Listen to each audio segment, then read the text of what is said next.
اگر ہمیں کوئی شخص کہتا ہے کہ شب برات کو اٹھ کے نفل نہ پڑھو تو بھائی نفل ہم نے پڑھنے اللہ کی رضا کے لیے، ہمیں کسی بندے سے ڈگری لینے کی ضرورت نہیں، نہ تو ہمارے اور رب کے درمیان معاذ اللہ کوئی وسیلہ ہے کہ تو کہے گا تو پڑھیں گے، جب دل کرے گا پڑھیں گے اور جتنے دل کرے گا پڑھیں گے۔ ہم تو نفل کہہ رہے ہیں اس کو، ہم نے کب کہا ضروری ہے جو عشاء پڑھ کے سو جائے فجر تک سویا رہے، ہم اس کو گناہ گار نہیں کہہ رہے، لیکن یہ ضرور کہیں گے کہ گولڈن چانس مس کر دیا اس نے چانس مس کیا ہے، یہ تو اللہ کی رحمت کا موقع تھا۔ حضرت سیدہ عائشہ صدیقہ رضی اللہ تعالی عنہا ارشاد فرماتی ہیں کہ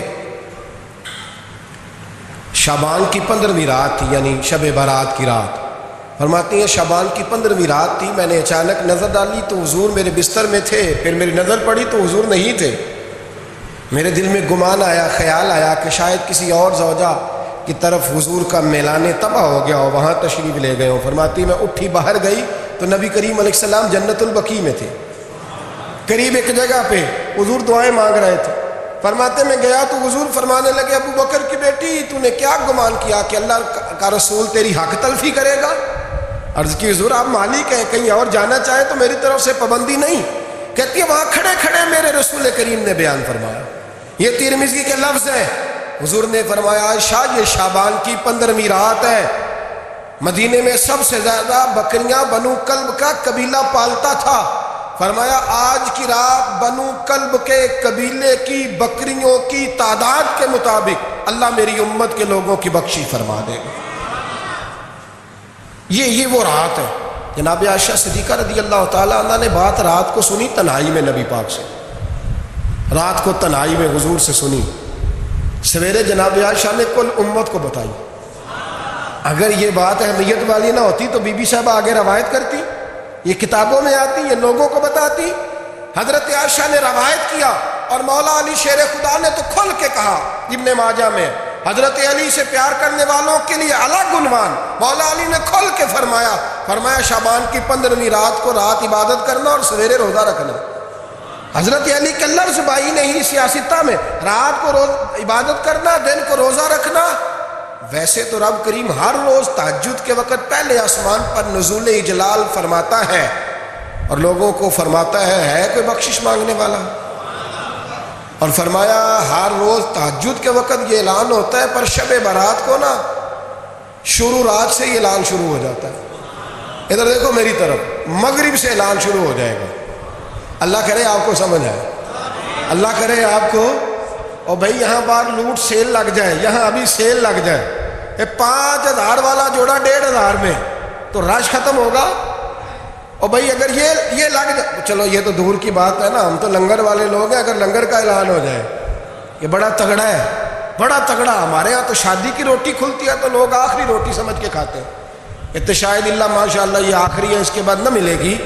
جب اعلان ہوتا ہے اور دعوت ہوتی ہے کہ کھلا ہے جی کھاؤ، کیا حشر ہوتا ہے، کیا انداز ہے۔ مولا علی شیر خدا حدیث روایت کرتے ہیں، رنگ کیا، فرمایا باقی راتوں میں نا تھوڑا سا پیکج ہوتا ہے، تھوڑا سا، آخری حصے میں رات کے شب برات کو نا رات چڑھتے ہی اللہ پہلے آسمان پر جو اس کی شان کے لائق ہے نزول جلال فرماتا ہے، اور پہلا جملہ یہ فرماتا ہے کوئی معافی مانگنے والا؟ اللہ کرے آپ کو سمجھ آئے، یعنی معافی دینے والا کہہ رہا ہے چلو آؤ ادھر آؤ ذرا معافی مانگو، میں معاف کرنے آیا ہوں، مانگو معافی، ہے کوئی معافی مانگنے والا؟ معاف کر دیں گے۔ اور آپ فرماتے ہیں ہے کوئی رزق مانگنے والا؟ وہ جو بڑی درخواستیں دیتے پھرتے ہیں نا مختلف اداروں میں، وہ ایک درخواست نا کل شب برات والی رات بھی دے۔ اللہ کرے آپ کو سمجھ آئے۔ وہ جو کہتے ہیں نا بڑی بڑی کمپنیوں میں نے اپلیکیشن جمع کرائی ہے تو کہیں کام نہیں بن رہا تو نسخہ دے رہا ہوں، ایک اپلیکیشن کل رات بھی جمع کراؤ انشاءاللہ کام بن جائے گا۔ اور میں نہیں کہہ رہا، مولا علی شیر خدا فرما رہے ہیں، اور وہ خود نہیں فرما رہے، وہ نبی پاک کا فرمان نقل کر رہے ہیں، اور وہ رسول اللہ صلی اللہ علیہ وسلم کی بات نہیں بیان کر رہے، وہ کہتے ہیں رب فرماتا ہے کوئی روزی مانگنے والا؟ سارے سیٹھوں نوابوں جاگیرداروں کے پاس جا جا کے تھک گئے ہو، ایک دن میرے کہنے پر، ایک رات، ایک دیہڑی ذرا شب برات والی لگا کے تو دیکھو، پر شرط یہ ہے کہ یقین کامل ہو، ارادہ یہ، مطلب اللہ معاف کرے آپ نے ناراض نہیں ہونا، لیکن وہ ماحول اس طرح کا ہے کہ شب برات پہ ایک دو ساتھی کو کہا رات کو عبادت کر کہتے جی وہ تو ٹھیک ہے پر سویرے چھٹی نہیں، کام کرنا ہے. یعنی رب کہہ رہا ہے کہ تو آ جا شب برات کی رات، جو مانگے گا وہ تجھے. لیکن یہ ادھر نہیں توجہ کر رہا، یہ کہتا ہے سویرے 10 بجے دکان نہ کھلی تو مشکل ہو جائے گی، دفتر نہ گیا تو حالات. آپ دیکھیں ذرا، اب جب یقین اس طرح کا ہو تو پھر تو بھائی ساری زندگی اداروں میں درخواستیں دینی ہے. پھر آپ جیسا آپ کا مزاج ہوگا، اللہ تعالیٰ تو بندے کے گمان کے قریب ہے. تو میرے رسول پاک علیہ السلام نے ہمیں یہ میسج دیا، پیغام دیا، فرمایا اس رات جو اولاد مانگے گا رب اسے بھی عطا فرمائے گا. اس رات جو اللہ سے بخشش مانگے گا اللہ اسے بھی دے گا. اس رات جو رب کریم سے عزت مانگے گا اللہ اسے بھی عطا کرے گا. شارحین نے لکھا اس رات جو رب سے پردہ پوشی مانگے گا اللہ اسے پردہ پوشی بھی عطا کرے. جو جنت کا سوالی ہوگا رب اپنے فضل سے عطا فرمائے. کوشش فرمائے، کوشش فرمائے. 10 محرم کو ہمارے ہاں لوگ جاتے ہیں قبرستان، وہ کسی حدیث سے ثابت نہیں، میں منع نہیں کر رہا، جائیں 9 محرم کو جائیں، 10 کو جائیں، 11 کو جائیں، 8 کو جائیں، سفر میں جائیں، ربیع الاول میں جائیں، قبرستان میں جب بھی جائیں منع نہیں ہے. لیکن شب برات والی رات تو خود رسول کریم گئے ہیں نا قبرستان. اب جو بات میں نے سمجھانی ہے اس کو سمجھیں. نبی پاک کی والدہ کا مزار نہیں ہے وہاں جنت البقیع میں. حضور کے کو بھائی بہن، حضور کیا کرنے گئے؟ امت کی بخشش کے لیے گئے. شب برات کی رات لالچی نہ بنے کہ صرف میں نے اپنے لیے روزی مانگنی ہے، کل امت کے لیے مانگے رب کریم سے. مانگے اپنے بھائی کے لیے، مانگے اپنی بہن کے لیے، مانگے اپنے بیٹے کے لیے، مانگے اپنی بیٹی کے لیے، مانگے اللہ کریم. یہ مانگنے کی رات ہے. پچھلی راتی رحمت رب دی کرے بلند آوازہ، بخشش منگن واریاں کارن کھلا جے دروازہ. آئیں اللہ کی بارگاہ میں اس رات کو کھل کے دعا مانگے. قبرستانوں میں نا کچھ قبریں ایسی ہیں کہ جو بتاتی ہیں کہ سالوں بیت گئے ہیں کوئی آیا نہیں. کچھ قبریں بتاتی ہیں.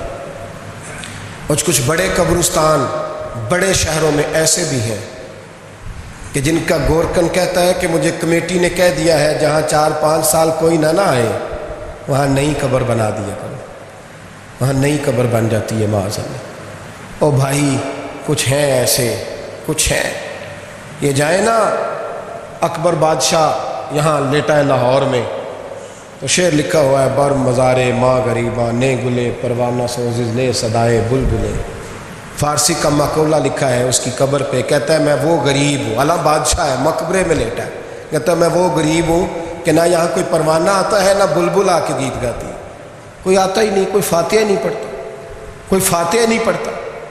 او بھائی کئی قبریں ایسی ہیں جن پہ سالوں بیت گئے کوئی لوٹا نہیں. اور مشکات میں حدیث ہے میرے نبی کریم علیہ السلام نے فرمایا جو قبر میں ہوتا ہے وہ تو اس آدمی کی طرح ہے جو دریا میں ڈوب رہا ہے اور وہ انتظار کر رہا ہے کہ میرا بیٹا میرے لیے دعا مانگے، میری بیٹی دعا مانگے. پر بیٹے کو تو 27 سال ہو گئے، ملک سے باہر ہے، کاغذ بنے گے تو ابے کی قبر پہ آئے گا نا، اس کے تو کاغذات ہی نہیں مکمل ہو رہے. وہ بیٹے کو تو مشکل ہے بڑی، وہ تو کاغذات نہیں بن رہے. وہ تو دولت کا مطالبہ پورا ہوگا تو جب ہی وہ کام ہوگا نا. انتظار ہو رہا ہے قبروں میں میرا بیٹا دعا کرے، میرا بھائی دعا کرے. اور اگر بچہ دفن ہے تو وہ کہتا ہے میری ماں دعا کرے، میرا باپ دعا کرے. کوشش کریں شب برات بعد از مغرب یہ رواج پیدا کریں. یہ رسول اللہ کا طریقہ ہے صلی اللہ علیہ وسلم. قبرستان میں جائیں اور جا کر کے وہاں اللہ تبارک و تعالیٰ سے دعا مانگیں کہ یا اللہ جو اس قبرستان میں لیٹے ہیں وہ بھی، اور جو آج تک کلمہ پڑھنے والے دنیا سے گئے وہ بھی، اور جو قیامت تک جائیں گے وہ بھی. اے اللہ تو سب کی بخشش فرما دے. اللہ کی رحمت کو محدود نہ کرے کہ صرف مجھے بخش دے، اسے کہیں یا اللہ کل کی بخشش فرما. ساری امت کے لیے دعا کریں. شب برات کی رات نفل پڑھیں. ہمارے ہاں محفل ہوتی ہے ہر سال الحمدللہ، بڑے شوق سے بڑا خوبصورت ہم اہتمام کرتے ہیں. لیکن میں اکثر دوستوں سے کہا کرتا ہوں کہ جن کو اکیلے میں نفل پڑھنے میں مزہ آئے وہ اکیلے میں پڑھیں. کتنی کھلی بات کر رہا ہوں، میں پابند نہیں کر رہا کہ آپ یہاں آئیں گے محفل میں آئیں گے ضروری ہے. بھئی آپ کو اکیلے میں مزہ آتا ہے نا. کچھ لوگ تنہائی میں ہو تو دل زیادہ لگتا ہے، وہ تنہائی میں کریں اللہ اللہ کوئی عرض نہیں. لیکن کچھ ایسے ہیں کہ نعت سنتے ہیں تو دل نرم ہوتا ہے، تقریر سنتے ہیں تو دل نرم ہوتا ہے، تو جن کا اس طرح نرم ہوتا ہے وہ مسجد میں آئے، بات سنے، کچھ کو سب کے بیچ بیٹھ کے رونا آتا ہے۔ حضرت سعدی شیرازی فرمایا کرتے تھے کچھ لوگوں کے آنسو مجھے رلا جاتے ہیں، فرماتے ہیں کچھ کی آنکھیں دیکھ کے رو پڑتا ہوں، لہٰذا میں جب بھی ذکر کرتا ہوں محفلوں میں بیٹھ کے کرتا ہوں، تنہائیوں میں مجھ سے نہیں ہوتا، تو جس سے نہیں ہوتا وہ آئے نا، مسجد میں آئے، رات عبادت کرے، کل مغرب سے پہلے کام سمیٹ لے سارے، اور مغرب کے بعد یہ رات شروع ہوگی، مغرب کے بعد ایک چھٹی کر لو اللہ رسول کے لیے، کر لیں گے انشاءاللہ تعالی ایک چھٹی، اور توبہ کی رات ہے یہ، توبہ کرنی ہے۔ توبہ کس کو کہتے ہیں؟ توبہ کا معنی ہے پچھلے گناہ پر پچھتانا، شرمسار ہونا، کہتے نہیں اے کاش میں نہ کرتا، اور وہ لفظوں میں نہیں، جملوں میں نہیں، توبہ رٹی رٹائی نہیں، شرمسار ہونا اور آئندہ گناہ نہ کرنے کا پکا ارادہ کرنا، اس کا نام توبہ ہے۔ دیکھیں اللہ تعالیٰ فضل کرے، میں نے پچھلے سال کہا تھا پھر کہتا ہوں، مسجدوں سے نا شب برات کی رات، شب قدر کی رات چیخوں کی آوازیں آتی ہیں، لوگ اتنا روتے ہیں نا، رونا چاہیے، کم روتے ہیں زیادہ رونا چاہیے، لیکن سوال یہ ہے کہ اتنا زیادہ لوگ شب برات کی رات روتے ہیں، کیا پھر سویرے بددیانتی ختم ہو جاتی ہے؟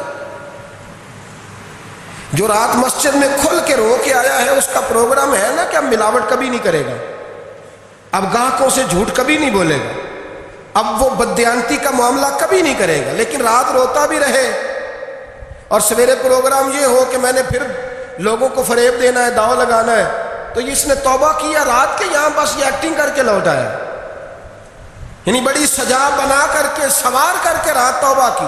کیا مطلب ہے توبہ کا؟ کہ توبہ آپ نے کی۔ حضرت حسن بصری سے کسی نے کہا توبہ کیا ہے؟ فرمانے لگے توبہ یہ ہے کہ جس گلی سے رب نے تجھے منع کیا ہے دوبارہ پھر تو اس گلی میں نظر نہ آئے، تو نظر ہی نہ آئے، اور جس جگہ جانے کا رب نے تجھے حکم دیا ہے پھر تو دوبارہ وہاں سے غیر حاضر نہ ہو۔ اگر یہ پروگرام ہی نہیں، ارادہ ہی نہیں، بچے ایک دو مجھے کہنے لگے کل حضرت صاحب توبہ کے موضوع پر ہم نے گفتگو کرنی ہے تو کوئی باب بتائے کہاں پہ ہے، کچھ بچے شاگرد ہیں، کچھ مسجدوں میں جمعہ پڑھاتے ہیں، ایک نے مجھ سے کہا، تو میں نے کہا بیٹے پہلے مسجد میں جاؤ، 2 نفل پڑھو، توبہ کرو، توبہ کا ارادہ بناؤ، یہ رسم نہیں ہے۔ وہ نعت کا بھی تو توبہ کر لینا جو شب برات کے دن لوگوں کو توبہ کرانے آیا ہے اور 25,000 کا سودا کر کے آیا ہے، تو آج اس کام سے تو توبہ کرنا، یہ نوٹ پھکوانے سے تو توبہ کرنا، یہ رسم ہے؟ ساری رات توبہ توبہ توبہ توبہ، یہ کیا معنی ہے اس کا؟ کیا مطلب کریں؟ امام غزالی فرماتے ہیں کہ ایک آدمی بادشاہ کا گارڈ تھا، سپاہی تھا، اس کا پہرے دار تھا، نگرانی کرتا تھا، بڑی وفاداری سے نوکری کرتا رہا، بادشاہ نے اسے تنخواہ کے علاوہ بھی بڑا نوازا، اسے بادشاہ نے بڑے الاؤنسز دیے، بادشاہ نے بڑا کچھ دیا، مکان دیا۔ کچھ سالوں کے بعد بادشاہ کو پتا چلا کہ یہ میرے لیے نہیں آتا تھا، اس کی تو میری کنیز پر نظر تھی، اس نے تو رات کی ڈیوٹی اس لیے لگوائی تھی کہ کنیز پر نظر تھی۔ تو امام فرماتے ہیں کہ بتاؤ پھر وہ بادشاہ اس کے ساتھ کیا سلوک کرے گا؟ وہ کیا سلوک کرے گا؟ تو لوگ کہنے لگے حضور لگتا یہ ہے کہ وہ نا 4-5 حصوں میں کاٹ کے تو کتوں کے آگے پھینکے گا۔ آپ فرمانے لگے میرا رب تو بڑا ہی کریم ہے، وہ تو ایسے نہیں کرتا، لیکن بتلاؤ اگر اسے پتا چلے کہ یہ رسم کے لیے آیا ہے، اس کی تو نظر ہی مال پہ ہے، یہ تو سویرے بدلے گا نہیں، یہ تو دھوکہ دے رہا ہے، یہ تو توبہ کرنے آیا ہی نہیں، اس نے تو ڈھونگ رچایا ہے، اسے تو پہلے سے خبر ہے، تو پھر تم کیا امید رکھتے ہو؟ پھر کیا رویہ رکھتے ہو؟ شب برات کی رات دھاڑے مار مار کے رونا اور صبح اسی طرح دھوکہ دینا، اسی طرح فریب کرنا، اسی طرح جھوٹ بولنا، اسی طرح بددیانتی کرنا، اسی طرح لوگوں کو لوٹنا، تو یہ رسم نہیں ہے توبہ۔ توبہ تو بدل جانے کا نام ہے، توبہ تو پھر سنور جانے کا نام ہے۔ توبہ تو اس طرح ہے جس طرح حضرت ابراہیم ابن ادھم نے کی تھی، وقت کے بادشاہ تھے، بادشاہ جب توبہ کی تو پھر ہر چیز چھوڑ دی، پھر مال لوگوں میں بانٹ دیا اور پھر ٹاٹ کا لباس پہن کر زندگی گزاری۔ لوگوں نے کہا حضور یہ تبدیلی ہے؟ فرمایا تبدیلی نہیں، یہ میری توبہ ہے، یہ میری توبہ ہے۔ جب توبہ کی تو پھر بدل کے کی، جب توبہ کی تو پھر تبدیل کیا آپ نے۔ یہ کیا توبہ ہوئی؟ ساری رات روتے رہے، سویرے دکان پہ جا کے پھر قسم اٹھائی کہ مجھے تو پڑتا ہی 11,000 کا، یہ توبہ ہے؟ تو آپ نے اور میں نے توبہ کرنی ہے تو انشاءاللہ تعالیٰ اس طرح کرنی ہے کہ پھر 15ویں شعبان کو بدل جائے۔ یہ جو موقع آتے ہیں نا شب برات کے، شب قدر کے، یہ بنیادی طور پر اللہ تعالیٰ کی طرف سے دی ہوا موقع ہوتا ہے کہ چلو تمہیں چانس دیتے ہیں، تمہیں چانس دیتے ہیں، پابندی کوئی نہیں، لیکن رب کی طرف سے نا موقع ملتا ہے، چلو تمہیں ایک موقع دیتے ہیں، چلو اپنے آپ کو کلیئر کر لو، تمہیں موقع دیتے ہیں۔ یا اللہ کیا کرے، کچھ بھی نہیں، آ کے نا سچے دل سے 2 رکعتیں پڑھ کے توبہ کرو، عرش کا مالک پچھلے ساری معاف کر دے گا۔ کچھ بھی نہیں، آؤ موقع ہے۔ ان لوگوں کی باتوں پہ نہ جائیں جو بلا وجہ پریشان کرتے ہیں۔ ہمیں بھی روز ہی سوال آتے ہیں، دل نہیں کرتا، کچھ باتیں ایسی ہیں جو کرنے کو طبیعت نہیں چاہتی، میں کروں گا بھی نہیں۔ لوگوں کو شب برات کا حوالہ بھی نہیں مل رہا، حالانکہ ترمذی شریف میں حدیث موجود ہے، صحاح ستہ کی روایت ہے، ترمذی میں موجود ہے۔ پہلے کہتے ہیں صحاح ستہ سے دکھاؤ، جب صحاح ستہ سے مل گئی تو آپ اور کدھر جانا ہے؟ اور ابن ماجہ میں موجود ہے مولا علی کی روایت، اور ذرا ترتیب دیکھیے گا، یہ ترمذی کی حدیث ہے، امام ترمذی نے تو پورا باب باندھا ہے 15ویں شعبان پر، پورا باب۔ اب تمہاری مرضی ہے، اگر تم نئی بات کو سمجھنا چاہتے۔ اور مجھے پتا کیوں یہ شب برات کیا لگتا ہے، مجھے کبھی کبھی یوں لگتا ہے کہ رب فرماتا ہے کہ رمضان سے 15 دن پہلے ہی پکی سچی توبہ کر لیں، تیاری کر، پاک صاف ہو جا، تاکہ جب رمضان آئے نا تو پھر تجھے پاک ہونے کی ضرورت نہ پڑے، بس پھر تو آتا جائے اور میں تیرے اوپر رحمتیں نچھاور کرتا جاؤں۔ بس تو پہلے ہی تیاری کر، 15 دن پہلے، 14 دن پہلے تیار ہو جا۔ کل رات اپنے آپ کو ذہنی طور پر تیار کریں، بچوں کو تیار کریں، گھروں کو تیار کریں۔